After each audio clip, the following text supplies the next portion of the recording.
Hey, what's up? Nick back with another Photoshop for the DIY musician video, and this is another in the series of Let's Make an Album Cover, and in this one we are going to recreate the Foo Fighters Color and the Shape album cover in Photoshop, of course. And the first thing that we need to do is, if you want to follow along, there is a download link in the description below that let you download a nice high-resolution version of this album cover, which is the exact file that I'm going to be using in this video. Alright, let's go ahead and open up Photoshop, and I'm using version CC 2015, which is the newest version, but everything that we do in this video is going to be exactly the same all the way back to Photoshop CS6, which is, I believe, a couple years old at this point. And like I always say, you know, when you first start with the program, it's always good to have a goal in mind, you know, projects that you can actually see a clear result, you know, a completed product. And tracing and trying to recreate things that you're a fan of or familiar with is a great way to start. Kind of like when you first start learning how to play an instrument, you end up spending like that first, year or two or whatever playing like cover songs because you're learning the instrument, you're learning these songs, and then you can start finding your voice after that. But Photoshop's really no different, and we are going to, like I said, recreate this album cover, and I have it saved right here on my desktop, so I'm just going to open it in Photoshop by going to File, Open. And I've got it right here. I'm going to open this up. Now again, this is just a fun project, so if you're actually going to be making an album cover for yourself or for your band, I do have some other videos over on my channel that are specifically for that, because making sure that the canvas is the perfect size and resolution and all of that stuff is extremely important. So again, this is just for a fun project that you'd want to file open.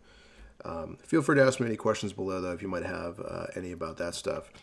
Now, as soon as I open up the project, I'm going to hit the F key. F will get us into full screen mode, and that just turns the desktop off, takes up all of the monitor, which is what we want. And what I have here is my Foo Fighters cover. All right. Now, again, over here on the left, I've got my toolbar. Over here at the top right, I have my swatches. All right. And, obviously Photoshop is one of those programs that once you get even remotely familiar with it, you tend to kind of customize the interface a little bit to make sense for what it is you're doing. I almost always have swatches open like this. And, of course, down here at the bottom right is our layers window. So we are essentially going to be tracing right over the top of this thing and recreating it. And if we think about it, first thing first, basically, the background is a solid blue. The text, which is just kind of bright red, we're going to get into that in a little bit. That'll actually be the last thing that we make. But aside from that, really the entire album cover is just a simple kind of geometric piece that is spheres and lines, and that's it. And it's essentially the same sphere and generally the same line, just repeated over and over again. So one of the benefits about working digitally is that once we make one of these and one line, we essentially have everything that we need to recreate this whole project. So the first thing that we're going to do together is we're going to make one of these spheres, and then we'll move into a line right after. Forgive me, I got a little bit of a cold at the moment, so I'll try to keep all my, sniffling to a minimum. So we're going to make a sphere, but we're going to do that. It's going to involve a couple steps. We're actually going to start 2D and then work our way to 3D. So I'm going to go down right here and click and hold, and this whole section of Photoshop right here this is my shape tools. I can make rectangles, rounded rectangles, ellipses, polygons, all that stuff. And we're going to stick right now with the ellipse tool, because ellipse is just going to let us make, circles and ovals. Once I've got my ellipse tool selected, I'm going to go up here to the fill, and the fill is just the color that the circle is going to be filled with. And if we look at our original cover here, I obviously want that to be kind of a light gray. So if I click on fill, now at the moment on my computer, yours may look a little bit different. I've got this red line going through it, and that basically means that there's going to be no fill, and that's not what I want. So I'm going to click right here. This opens up the color picker, and anytime that your cursor is outside of the color picker, you can see there, it turns into an eyedropper. And the eyedropper in Photoshop, much like other art and design programs, just lets you sample color. And I'm going to click OK. You notice here I picked that gray, and that's exactly what I want. Except at the moment, I also have something turned on called a stroke. And a stroke, whenever you're working with shape tools or really anything in Photoshop, you might see that word quite a bit. Stroke basically means a border or an outline. And if we look at these circles, there is no border or outline. So I'm going to click right here, this red line, and that's going to set it to no stroke. So what I want to do is right to the right of this original sphere, I'm going to try and make my own. And right now, if I just click and drag like this, I am making an oval. That is not what I want. So what I want to do is hold down the Shift key and drag. And if you notice, as long as you hold down the Shift key, it locks it to perfect geometric proportions, which means I'm making a perfect circle, which is what I want. Great band. There we go. All right. So I have a perfectly geometric gray circle right here, right next to the original one. And then the next thing that I'm going to do is we're going to start transforming this into a three-dimensional shape. So it's going to start looking a little bit more like a sphere. Now, the way that we're going to do this, it's going to be probably about 98% exactly the same as the original cover. I believe this was originally a painting, so ours is going to look a little bit different because we're doing it digitally in Photoshop, but it's going to be pretty damn close. So at the moment, I have this new layer that I've just created called Ellipse 1. And if you're completely new to Photoshop, layers are basically just, you build all of your projects piece by piece in these layers. And if you're at all familiar with recording, they're very much like tracks in Logic or Pro Tools. And that, you don't record all of your instruments to just 2 tracks. You have everything split up so that you can edit and mix and do all of that separately. And layers are, they're kind of the same thing. So I have this Ellipse 1 that we've just made, and we're going to add what's called a gradient to it. And that's going to allow us to get more of this three-dimensional look that the original has. So I have Ellipse 1 selected, and I am going to go down to my layer styles, which is this FX button here at the bottom.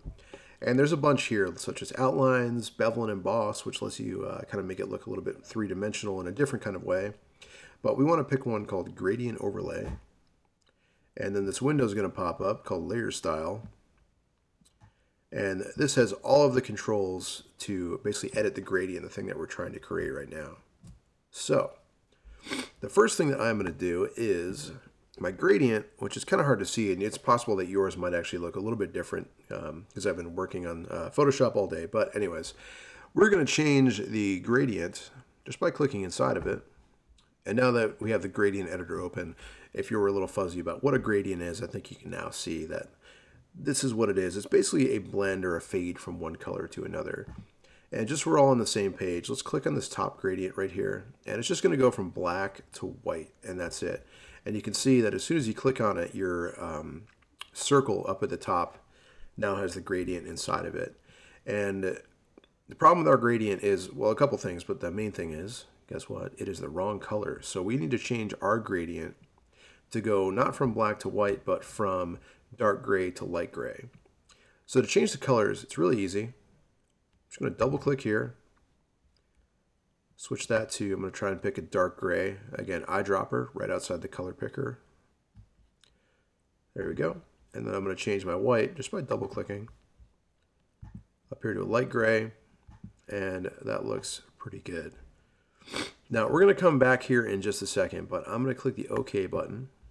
And we're going to go back to our layer style. And at the moment, this is still looking really flat. So we're going to start making this look a little bit more three-dimensional by switching our gradient from linear over to radial. And you'll see what it looks like right away. It doesn't look good. It looks pretty bad, a little weird. And that's just because it is the opposite of what we want it to be. We want it to be dark on the outside, light on the inside. So there's an option here to reverse the gradient, which we're going to do. That just switches the colors. And we could have done a custom gradient or just changed the colors and made them the opposite. It would have done the same thing. Now what we can do, this is the cool part, is if I bring my cursor on top of the actual circle, I can click and drag, and I can move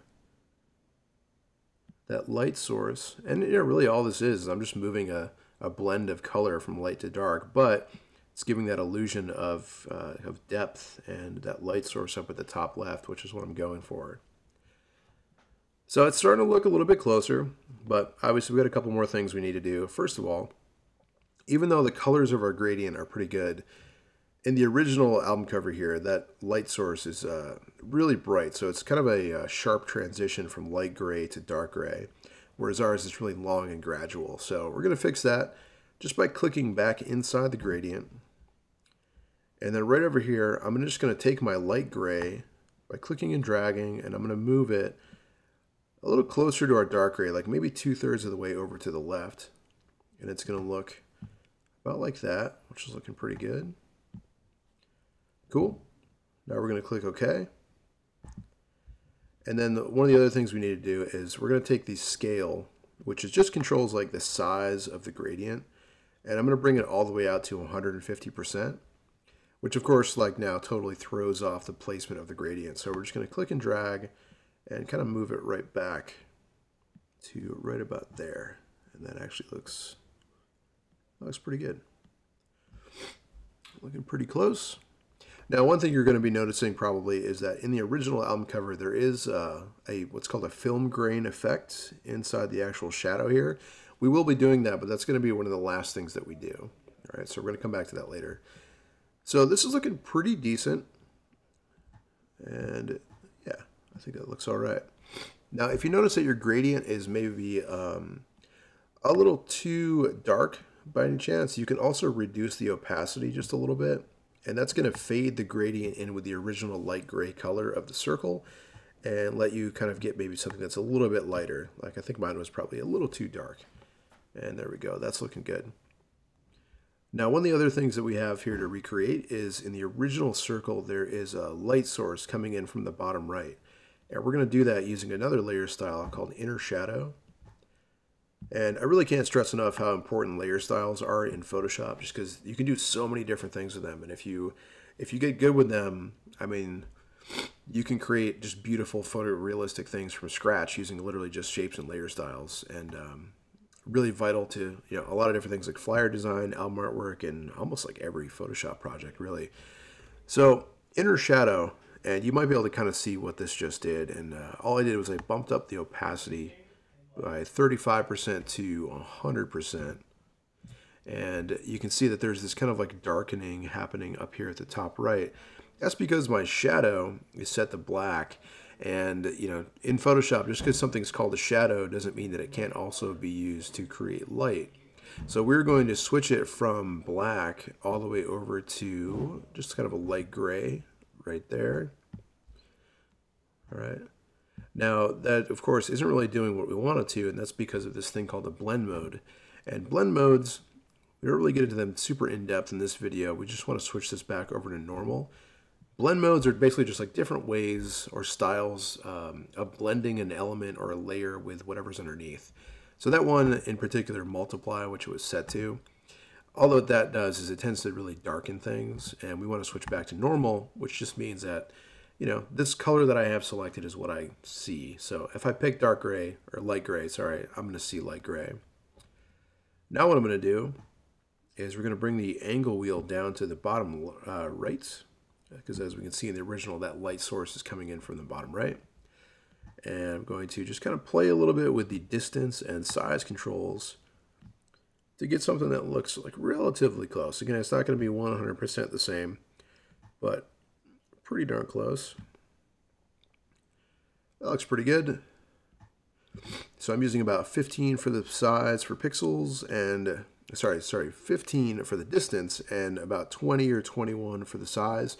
But feel free to mess with it a little bit. And then as soon as I click OK, the layer style window closed. But this is the cool thing about layer styles in Photoshop. All of those effects are still here for Ellipse 1. So you can make changes to them at any time. So if I realize like, oh, my shadow's a little bit off, I can just double click here on Inner Shadow, and I'm like right back to where I was. But luckily, we don't need to do that because that looks pretty decent. I'm going to go up to my Move tool, which is here at the top of the toolbar, and I'm just going to click and drag and move this over on top of the original, and it looks pretty damn good. Now, when you're using the Move tool, you can use the arrow keys in your keyboard to move things around basically like 1 pixel at a time. It's called nudging, and I use it all the time. That looks pretty good. All right. Now again, ideally here, if you maybe zoom out a little bit, all right, which if you're on a trackpad, you can pinch and zoom or command plus minus on the keyboard. And aside from that little film grain effect and maybe some like minor details, it looks almost just like part of the original cover, which is exactly what we're going for. Now, if the circle you made, if you realize it's too big or too small, one of the things that you can do to fix that, and if you notice that some of these other spheres that we're going to be making are a little bit smaller, so we're going to have to get into this eventually anyways.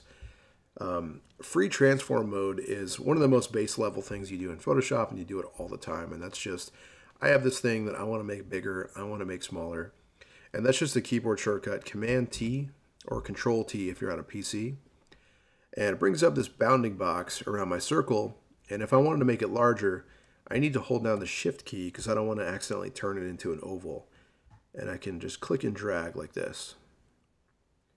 Now, one thing you might notice with free transform, and this is just weird Photoshop behavior, but you might think you're doing something wrong. If I try to move this, you notice how my gradient looks as though I've kind of ruined it. It doesn't look quite as good.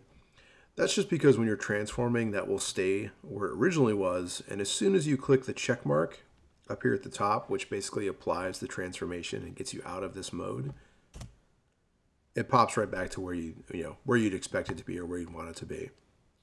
All right. So this is looking pretty good. So what we're going to do next, we're not going to get into the lines quite yet, but again, like I said at the beginning of the video, one of the benefits of working digitally is, guess what? We've already made our sphere. We don't need to do that again. All of these other spheres, aside from being in a slightly different placement and size, they're all really kind of the same thing. So one of the things you can do is over here in the layers window, if you just right click on ellipse 1, I've got this option that's basically like right here called duplicate layer. And I'm going to call this ellipse 2. And you can rename that right here. And I have duplicated that layer, which means I have 2 of the exact same things.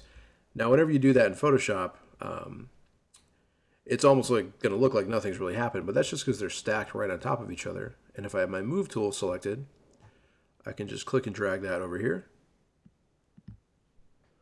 That looks pretty good. All right, now of course there's 1, 2, 3, 4, 5 other spheres. So I'm now going to right click and duplicate ellipse 2. Of course, going to call this one ellipse 3. Cool. I got my move tool. Now I'm going to bring this one down here. And that is looking, I don't know, probably a little bit too big. So I need to shrink this a little bit, but at the same time, I need to be able to see the original album cover so that I can get the size right. Easy way to do that is every single layer in Photoshop has an opacity control, which just controls how much you can see through it. And all I'm going to do for ellipse 3, and this is just temporarily, I'm going to take the opacity and bring it down to maybe around 70%. Now I can Command T or Control T on a PC. Hold Shift and use the corners. And like I said before, I always like to use the arrow keys just because it lets you be a little bit more precise when you're moving things around. And that actually looks pretty good. Nice. So now that I know, okay, it's about the right size, I can go back and bring the opacity up. And that looks pretty great. Cool. Now we have, let's see, 1, 2, 3, 4 more. Now I'm going to do one more. I'm going to do one of these smaller ones, and then I'm going to fast forward the video because it really is just repeating the same process over and over again. So let's do one more. I'm going to right click, duplicate layer. I'm going to call this one ellipse 4. Wow. Big surprise. All right, and I'm going to bring this one down here. Again, way too big. I'm going to reduce the opacity down to about 70% or so, just so I can see the original underneath and the one that I am actually editing myself. Command T to free transform, and I'm going to shrink this down. That looks about right. All right, you can click and drag to move things, but again, the arrow keys give you a little bit more precision. All right, that looks pretty damn good. I'm going to bring the opacity back up to 100%. All right, so we've got 1, 2, 3, 4 of these spheres done. Looking good. We got 3 left. So I'm going to actually skip. So go ahead and pause the video. And again, it's just that same process over and over again. Finish up those 3 other spheres and then hit play, and we're going to move into creating the lines. All right, so I've got all of my ellipses done. And if I scroll through my layers window here, and let me just try to make a little bit more space just by dragging some of these things up. And you know what, actually for this, we don't need this window, so I'm going to go ahead and close that tab group, dig a little bit more layers in there. Okay, so background, cool. I've got ellipse 1, which is there, ellipse 2, And these little eyeball icons are basically just layer visibility. So if you click on them, that layer is going to go away and come right back. So it doesn't delete it, it just shrinks it a little bit. That's looking pretty good. That's looking pretty good too. And that. So we have all of our ellipses, and that is looking very cool. Now, one other thing that you can do if you're wondering, like, hey, what does my stuff look like versus the original? Down in the background layer, which is our album cover, if we click the eyeball next to that, I can basically see that I have created all of those ellipses. They look really good. And of course, this checkerboard pattern in Photoshop just means that there's no background. It is transparent. And then as soon as we click that background layer back on, it is right back. So now the next thing that we're going to do is we're going to create these lines, the things that connect the spheres. And we're going to do that using another shape tool. As you might expect, we are going to use the line tool, which is right here. The line tool. Cool. Now our fill color should still be set exactly the same because we want to make light gray lines. And I also want to make sure that the weight, which is basically how thick the line is, and obviously you could figure this out by trial and error, but it should be around 7 pixels, and that's going to be pretty much the same thickness as the ones that are here on the album cover. Now, one little weird thing about Photoshop, if I hold down Shift, you notice a little, next to our crosshair, kind of a little plus sign, or I guess it kind of looks like yet another crosshair. And if I make another click and drag a line here, notice anything weird happen? Basically, I don't have another new layer, right, which has happened, when we were making the ellipses. Also, my ellipse down here at the bottom, which is ellipse 6 copy, which I guess I probably should have named ellipse 7. There we go. The gradient is now all just kind of messed up. So with the shape tool, this is something that you want to just kind of keep an eye out for. Basically, if you hold down the Shift key and then make the shape, it will actually add that shape into the pre-existing one and kind of create both of them on the same layer, which sometimes you want to do that, but most of the time you want to be able to make a new layer. So make sure that you don't hold the Shift key. Now, to make these lines, it's actually going to be pretty easy. And this whole album cover is not terribly difficult. It is just a little bit of a practice with keeping layers in the right order and managing them. Because, this isn't going to be an overly complicated project, but it's going to have, around, let's see, maybe 17 or so layers. So with my cursor right here, what I'm going to do is I'm going to just click and drag, and we're going to make a line. And as you move that cursor around, you can kind of see the outline of the line. And if we place it right over the original, just like that, that looks perfect. But, and I'm going to rename over here in my layers window, shape 1, line 1. But you can either do that or not. Just depends on how good you are at keeping track of layers. You notice how that this goes into my ellipse right there.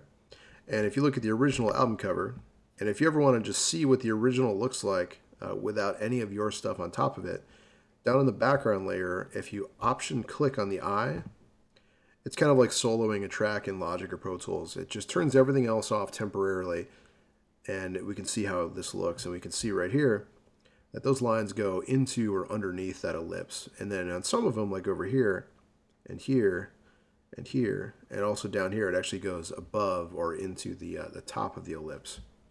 So I'm going to do option click again to bring all my layers back. So, you could try to do, go into free transform and try to shrink that line if you wanted to.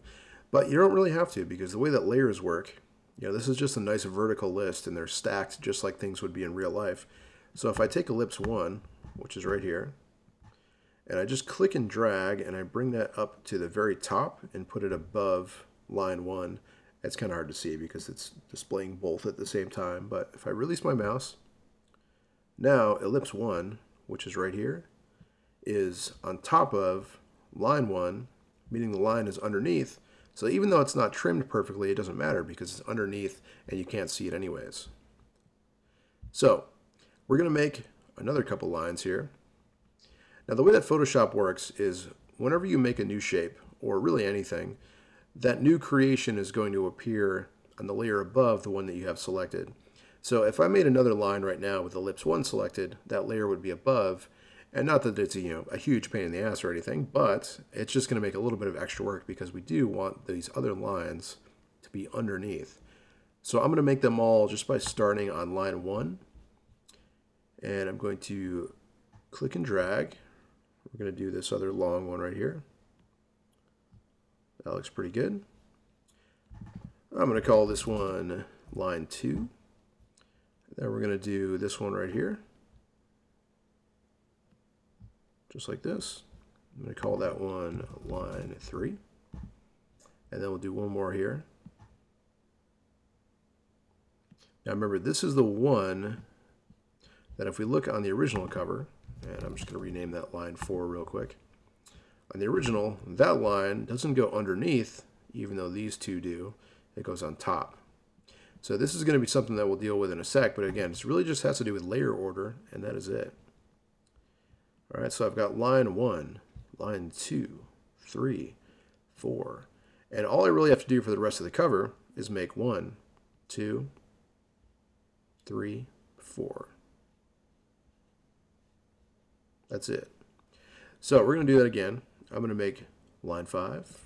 And again, you can really do these in any order that you wanted to, because it's really the same thing over and over again. There we go. Line 5. I'm going to do another one right here. That looks good. Line 6. I'm going to do this one over here. Cool. Line 7. And then finally, I'm going to do this one right here. Line 8. All right, cool. Now, obviously you're noticing as we're going through this, we are covering up the original text, and that's okay, because we're eventually going to make our own right on top of it. So we are tracing this, so of course it's going to be, just a little bit, just covered up by our own stuff, and that's totally fine. Now, if I scroll down here, and I turn off that background layer, right, I can see that all of my stuff has been created. It's in the right place, it's the right color, but there are some issues in terms of layer order. And if we just check this out, we've got to take this kind of like one little thing at a time. So first of all, let's deal with this ellipse up here at the top. And basically, this line right here, which is, let's see here, that was probably line 4. Yep. Actually goes a little too far into the ellipse. So with this one, because we actually do want it to be on top of the ellipse, but it just needs to be a little bit shorter, I'm going to Command T to free transform.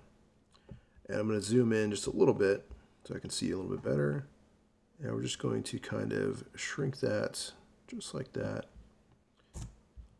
That looks pretty good. All right, it's also maybe the angle is slightly off. So when you're free transforming, you can also just bring your cursor right outside that box and click and drag, and that lets you rotate things. All right, that looks pretty good. Cool. All right. But now this one is supposed to be on top, so that's a good thing. But then these two over here, which are, let's see, what, 6 and 5. Cool. So I need to take this ellipse right here, which should be ellipse 2, which I believe is down here, ellipse 2. Yep. I'm going to take ellipse 2 and we're going to drag that up. Okay. So ellipse 2 needs to be above 5 and 6 right there. So now these two ducked under. Now again, when it comes to starting in Photoshop, the stuff that is a little tricky at first isn't necessarily the technical things. It's just keeping track of layers and keeping things in the right order. So I put that above 5 and 6, which is exactly where I want it to be, but line 4, which was that one, needs to actually be above it. So we're going to click and drag and bring that up. All right, that looks good. Now you may notice that there is a light outline around the edge of our shapes or our lines. That's normal. That's just Photoshop showing us the border or edge of our shapes. And as soon as you go to a different layer, that goes away. All right, so that is looking pretty good. Another thing that we're going to do, I'm going to option click on our background layer so we can see the original again. And we're going to, this ellipse right here actually needs to be above which is, let's see here, ellipse. Again, turning layers on and off to see which ones they are. So I was able to tell this one is ellipse 6. And I'm going to click and drag, and this actually needs to be all the way at the top, just like this. Now technically, probably a better way to do this would be to create one little line here, and then one other little line right here. But essentially, because it's the same gray going into, another shape of the same gray, at the end of the day, it's going to look pretty much exactly the same if you did it with one long line or two separate ones. So I'm going to pause the video, try to go through, and I'll show you how the finished one looks in just a second. Try to go through and create yours so that all those layers are in the exact same order and size as the original. And again, make sure that you're option clicking on that background layer to compare what you've created versus the original. And of course, if you want to see only what you've made, just turn the layer off without any kind of option or anything like that. Just click. All right. This is looking pretty good, but I got a couple of minor fixes. So pause the video, give it a shot, and then click play when you think you're done, and then we'll take a look at how those layers should go together. All right, so I've trimmed up all my lines, also got them in the right order.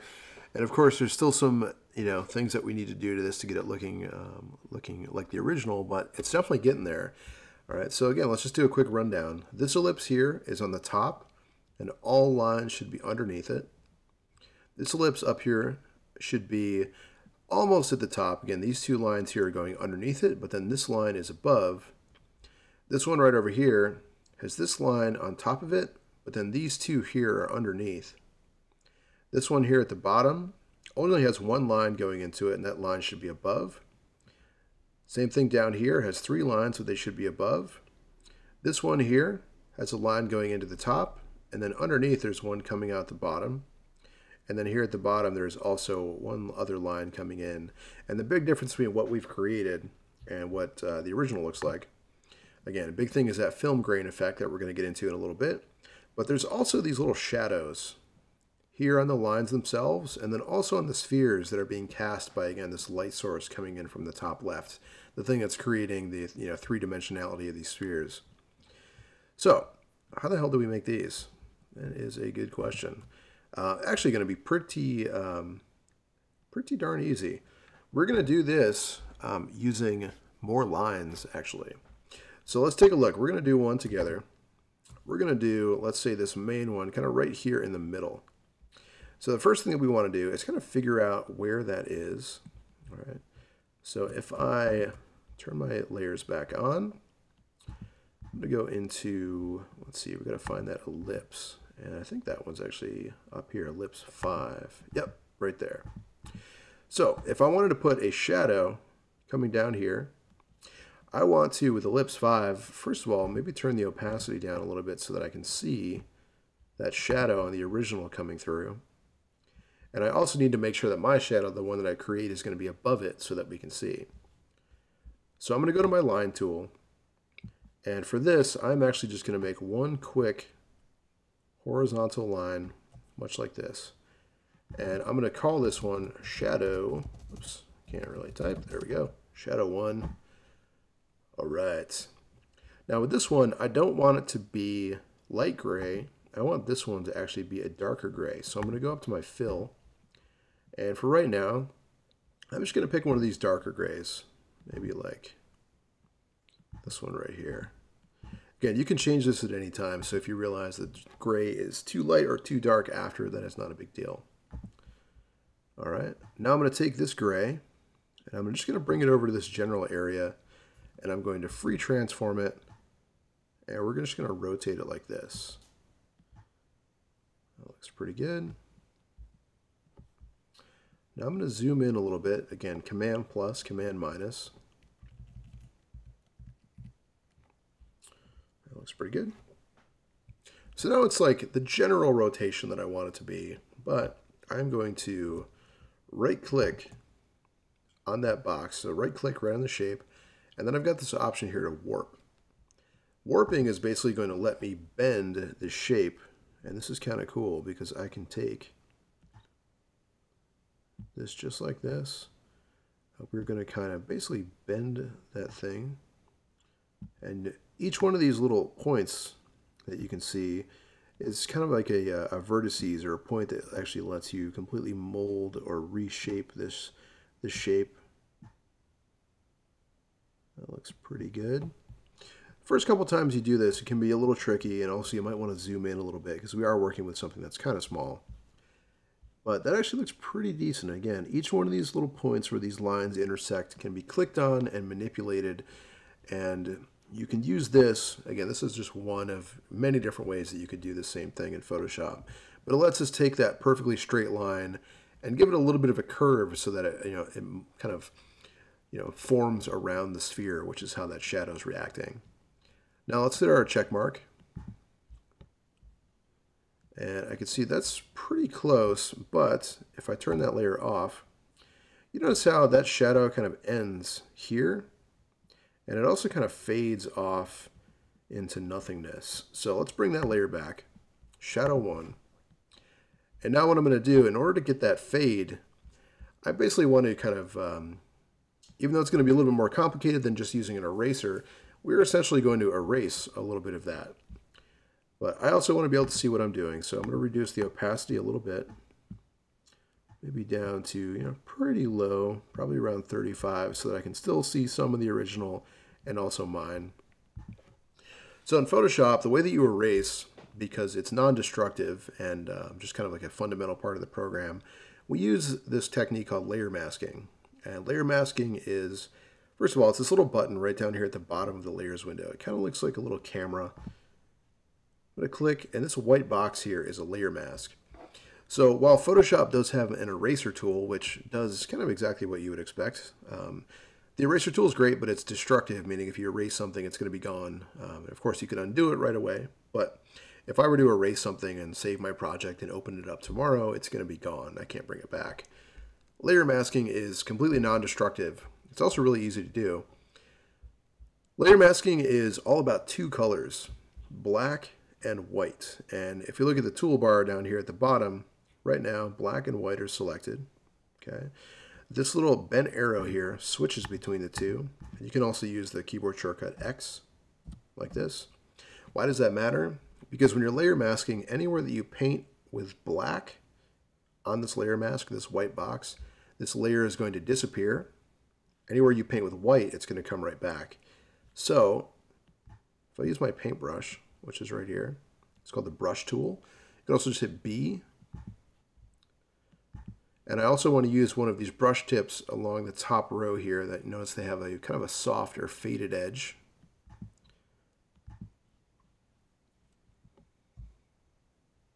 There we go. Now, for the most part, the default brush shape in Photoshop is circular, and there's keyboard shortcuts. You can use the bracket keys to make things bigger and smaller. And basically with this default brush, if you are using a drawing tablet, something that's pressure sensitive, it really opens up a ton of possibilities. But if you're just working with a mouse, and that's fine for this kind of stuff, basically all you need to know is that the bigger the brush size, the bigger the fade. Right? Small brush size is going to give a really small, kind of tight fade, and bigger, of course, is larger or smoother. We want to make sure that opacity and flow are both at 100% up here at the top. And because we do want to erase or remove something here, I want to set this color down here to black. Right. And I'm going to use a brush maybe about this big. And I'm just going to kind of paint, just like that. And you can see that we were able to get rid of some of our shadow, and because we're using this nice soft faded brush, guess what? It actually looks pretty good, and it's soft, very much like the original album cover.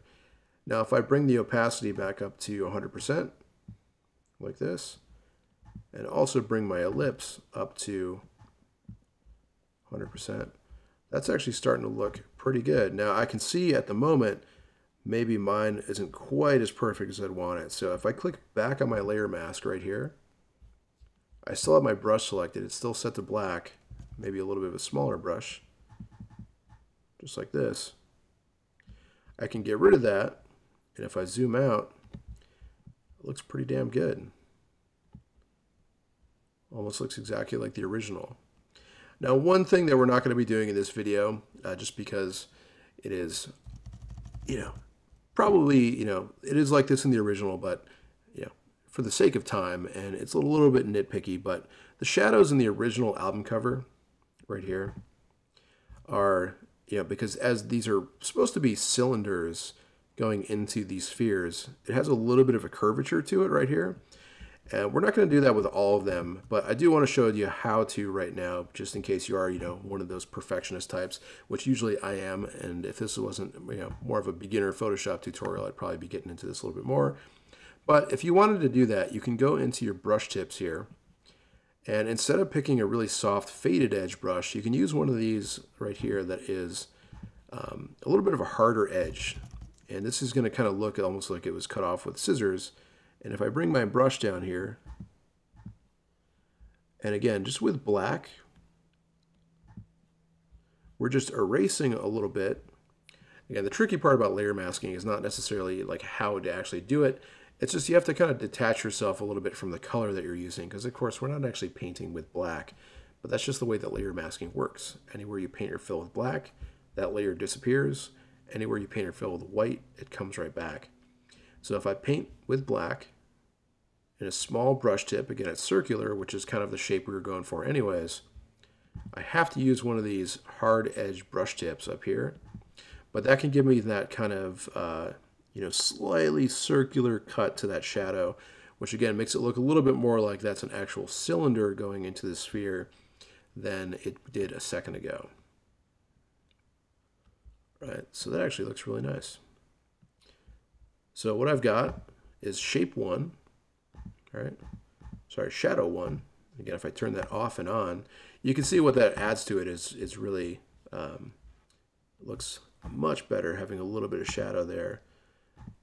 Ours is pretty darn close. It could maybe be a little bit darker, maybe a little bit longer, but I'm pretty happy with it. Now to do all of the other ones, again, right down here at the bottom, also right here, would be the exact same technique over and over again. So if you really wanted to get those, you could rewind the video and watch how we did that, and it's going to be the exact same thing for all of those other shadows here at the bottom. So give that a shot. I'm going to pause the video and kind of knock this out really quick, and then we'll start up again and take care of these shadows here in the lines, and also the film grain effect. And the last step, which is coming up soon, we're just going to throw some text over here at the top. All right, so pause the video, try to do these shadows if you want. You can, of course, skip ahead if you just want to get this thing done. But I'm going to knock out these shadows, and then we'll get into the other stuff. All right, so I finished up my shadows, and they're looking pretty good. Again, there's 1, 2, 3, 4. And if we go back to our original bottom layer, which is the original album cover, if I option click on that, you can see, again, ours is looking a little bit different just because we're doing it digitally, but looking pretty damn good. Nice. All right, that looks pretty solid. Now, the next thing that we're going to do is, if you look at the original album cover, there is a little bit of shadow on some of these lines, namely right here, here, here, and here, and also here. And this one's actually going to be a lot easier than what we just did a second ago with these shadows. So if that, freaked you out a little bit, don't worry. These are going to be much easier. So here's what we got to do. First thing, we need to figure out which line is which. So we're going to start with this shadow, which was right here on this line. So we need to go through our layers and figure out which one was that. All right, let's see here. And again, the way that you do this, there's a lot of different ways you can set up Photoshop. Usually, I like to just kind of flip through my layers by clicking the eyeballs on and off, and that works just fine. Okay, so now I am going to line 6, all right, quality products. That is that shadow right there at the top, and we're going to do all of this using the paintbrush right here. All right, and we do want to use a hard edge brush like one of these, like we just used a second ago. I also want to select kind of a dark gray. So if I just, right up here at the top right of Photoshop, I'm going to go pick a dark gray. And you can do that just by switching from swatches over to color. Maybe you already have color selected, and that's easy. That looks pretty good. Now you can't actually paint right onto a shape, so we're basically going to be manually painting these shadows. There's kind of no way around it. So we have this kind of symbol here that's obviously going to tell us that's, hey, you can't do this, man. So what I got to do is I got to make a new layer, and this is going to go right above line 6, right there. All right. New layer icon is right down here by the trash can. And what I have right here is, can't type, there we go. I'm going to call this maybe shadow 1 or shadow line 1, something like that. And what I'm going to do, this is going to look really bad for a second, but I am going to paint just kind of like this. And obviously that looks absolutely terrible. But if you're coming into this tutorial from my other, one of my other ones, in particular the, let's make an album cover, the Tycho Awake cover, then you should remember that Photoshop has these things in it called a clipping mask, which is extremely useful. And it's basically something that's really easy to do, but it can tell the program that, like, hey, I only want this shadow or this layer to appear over the layer that's right underneath it. So if I just right click on that shadow layer, scroll down, I've got this option here that says create clipping mask. And there we go. I have my shadow. It looks pretty damn good. All right, so that's what a clipping mask does. And you can see this little down arrow right here. That's kind of the indicator that this is set up to be a clipping mask. And it does have to be in exactly that specific layer order. So that thing you're trying to put inside of line 6 has to be the layer right above it. All right. Looks pretty good. Now, I noticed that my gray for the shadows may be a little bit too dark. And easy way to fix that is to maybe reduce the opacity just a little bit to something around there that actually looks pretty good. All right, now let's do another one. Unfortunately, we can't use this same exact layer for all of the shadows because we have to do it on a line-by-line basis. That's how clipping masks work. There's a couple of longer ways around that you could maybe use one for all of them, but it's actually going to be faster to just do it one by one. So if I go back to my original cover, I can see that there is a shadow up here. Let's do that one. We need to figure out which line that is. I believe that was line 4, wherever that may be. Yep, right there. So click on line 4. We still have our paintbrush and that gray selected. I'm going to make a new layer.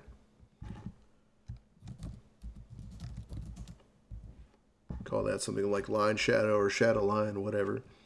And I'm going to, you could either make the clipping mask before or after. I usually make them before, so I'm just going to right click, select create clipping mask, and now I can see that arrow here. That's telling me that anything that I paint on this layer is only going to appear over this line.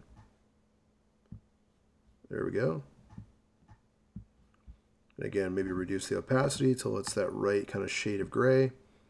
That looks pretty good. Nice. Now there is another little shadow right in this area that we're going to do real quick, and I believe that was line 3 right here. Yep, and you can see that shadow. So new layer, set that layer to a clipping mask, and there we go. You can kind of see that it is basically just a little line like this, maybe a little thicker than it needs to be. So I'm going to undo that, and again on Photoshop, undo is Option Command Z, which is technically step backwards. Right. But of course, if you hate keyboard shortcuts, you can always go up to Edit, and all of your step forward, backward, and all that stuff is right up here. All right. That looks pretty good.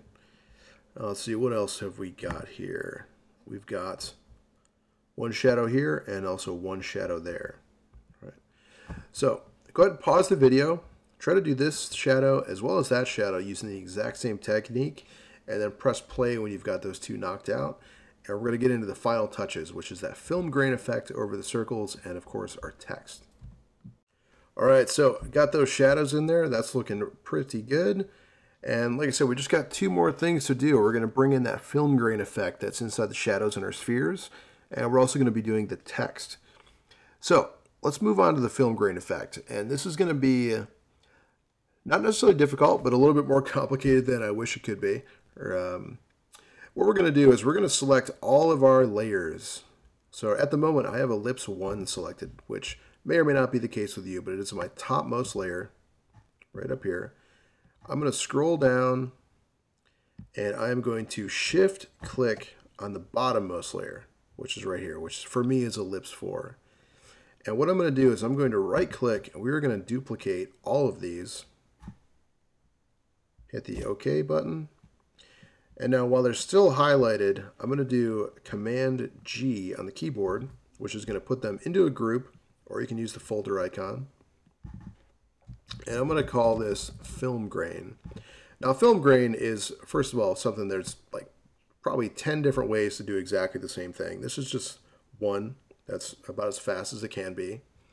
Now for this kind of stuff, I do typically rely on what's called the Nik collection, which is from Google. It used to be called from Nik software, and it's a photo plugins, kind of like you can use Omnisphere or Guitar Rig with Logic and Pro Tools.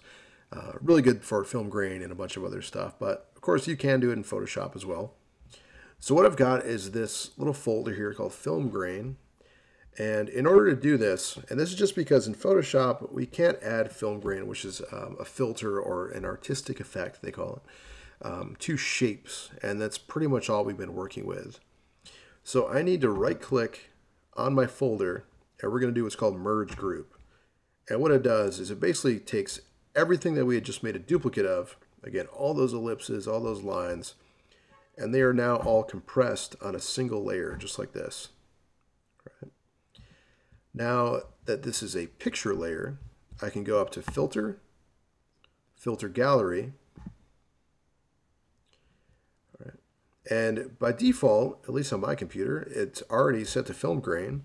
And I can actually zoom in here a little bit. These are a bunch of different filters and stuff in Photoshop, and a lot of them, maybe not the most desirable effects, but film grain is definitely one of them that's actually pretty useful. So we maybe want to do maybe a grain of about 1, maybe 2 isn't overkill, but you can go pretty crazy with like that's way too much. Let's just go with 2, and let's click OK. And I can see now that that film grain effect has been applied to this layer. But now the trick is, because on the original cover,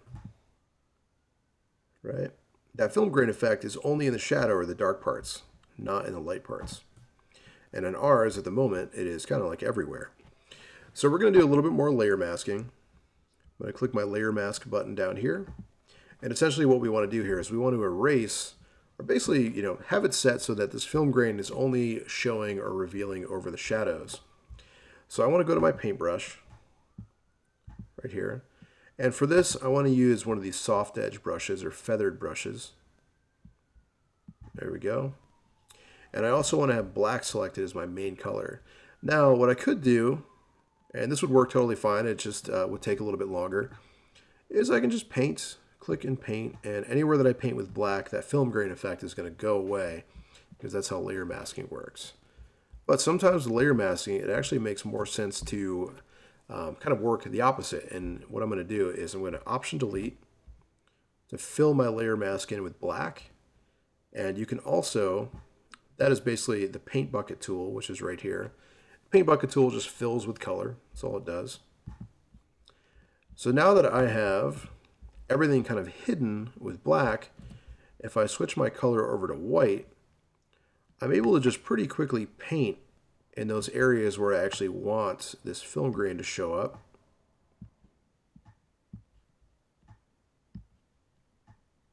Which again is just in the shadows. And pretty quickly, I have it looking pretty decent. Oh, that's good. All right. Again, if I go back and we compare it to the original, 100%, but pretty close. Again, this is just kind of a beginner intermediate Photoshop tutorial, so we don't get super, super crazy as far as the perfection goes, but it's like 95% there. And the last thing that we're going to do is we're going to add our text right across the middle. All right, we're going to do this. Now, of course, the text on this cover is, it is font-based, but it has definitely been customized a little bit because they have the Fs from the Foo Fighters logo in there. But there is a font that we're going to use that is almost exactly the same, and there's a link to download this right in the video description below. It's called Magneto Bold, and it's going to be pretty close, probably about 90% exactly the same thing. If you know of a font that's a more exact fit, please let me know. You can post a link to it in the comments below. So with Magneto Bold, we're going to click to download it. Now, sometimes with this website, you might get kicked back to the home page because it's an okay website, but it's definitely not the best. But if you just search again for Magneto Bold, I can see it's right here. Over on the right side, I'm going to click the download button, and on this website, you have to usually type in one of these CAPTCHA codes, which like everybody loves. They're awesome. I'm going to click download. Click here. There we go. Now I've already got this installed on my computer, but if you don't, which you probably don't, all you got to do is just click on the font file, .ttf. You're going to click install font right here. And then as soon as you do that, font's ready to go. It's installed in your computer. That's it. It is ready to be used in Photoshop. So let's go back here, and we're going to make some text. Now again, this isn't going to look exactly the same, but this is just like a little icing on the cake. I'm going to go here to my text tool. I'm going to pick up here at the top my font, which is already selected, but Magneto Bold. And I'm going to do maybe 30 point. And left alignment. And the color of our text, which is this white box right up here, I do want to use specifically this,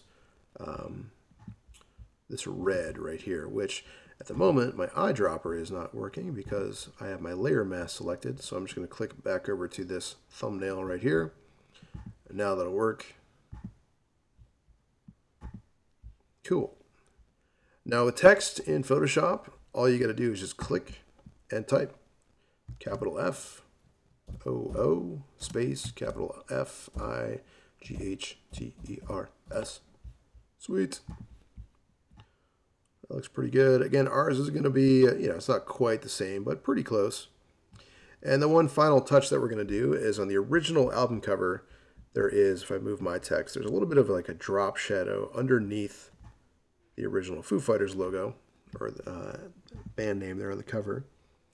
So we're going to do that using a layer style, but first what I'm going to do is, because I'm still seeing the original text underneath here, and that's cool and all, but it's a little distracting. So I'm going to scroll all the way down to the bottom. I'm going to click on the background here, and I'm going to make a new layer, which is right here next to the trash can. And I'm going to call this one maybe like background 2 or something. And I'm going to go over to my eyedropper. My eyedropper tool is right here. You can just hit I on the keyboard, and I'm going to click once inside that blue background, and then Option Delete, or I am going to use the Paint Bucket tool, which is right here. The first time you use the Paint Bucket tool, it is hidden behind the Gradient tool, so just be aware of that. You might need to click and hold to reveal it. And now I can see everything, right? Everything that I have created with no distractions underneath it. Now let's go back up to our Foo Fighters layer. Right, this is our text layer, and we're going to use a layer style called drop shadow. Now to get to drop shadow, we've already done a little bit with layer styles earlier. We were using inner shadow and gradient overlay, but it's just the FX button right down here. Drop shadow, and this window always pops up over the thing you're trying to edit, which is really annoying. I think I have some settings from a project I was working on earlier today. So right over here, we just want to make sure that the color is set to black, and yours is probably going to be set to multiply if this is the first time you're doing this, and that's all right. We want to bring the opacity up to 100%. Now there's this thing called global light that we actually want to turn off, because at the moment, layer styles, not to go into a little tangent or overcomplicate things, but layer styles can all be tied to the same light source. So we basically made a bunch of these other inner shadows earlier that are all tied to a specific light source. So just check this out. If I move this, watch what happens to the spheres. It's kind of hard to see, but all of that lighting actually moves as well. And that's not really what we want to do, because the drop shadow we want to actually have in a different spot. So we're just going to deselect this right there. And the angle is going to control the direction that the drop shadow goes. And we want to point that up towards the top left, maybe around 135 degrees or 130-ish. It's cool. And I want this to be kind of a small, tight drop shadow. So we're going to bring the size down as well as the distance, and then maybe the size up a little bit. So the distance should probably be somewhere around 3-ish. The spread is going to control how strong the shadow is. So basically, if you bring it all the way out to 100, it becomes almost like somebody cut it out with scissors. And we want to keep it kind of soft. And that's looking pretty good. Maybe the size. Yeah, I think I'm okay with that. So about 3 for the distance and maybe 1 for the size. Click OK. And there we go. We have created, well, I guess recreated, the color and the shape Foo Fighters album cover. And if you actually sat through this whole thing and completed it, you deserve a medal. Feel free to share your creation if you want to upload it to something like Imager or whatever. Leave a comment below. I'd love to see what you made. And again, if we compare this to the original, there's some minor differences, but essentially, you know, everything that's important is there, and it's about 95% the same thing. I hope you enjoyed the video. I'm going to have, I have a bunch of other stuff on my channel and a bunch of other things planned, including more album artwork, some other newer, cooler albums that are maybe a little bit simpler on the art side of things. But if you want to see anything, learn anything that I don't have on my channel, feel free to leave a comment below, and I will try to accommodate as best I can. But thank you for watching, and I will talk to you soon.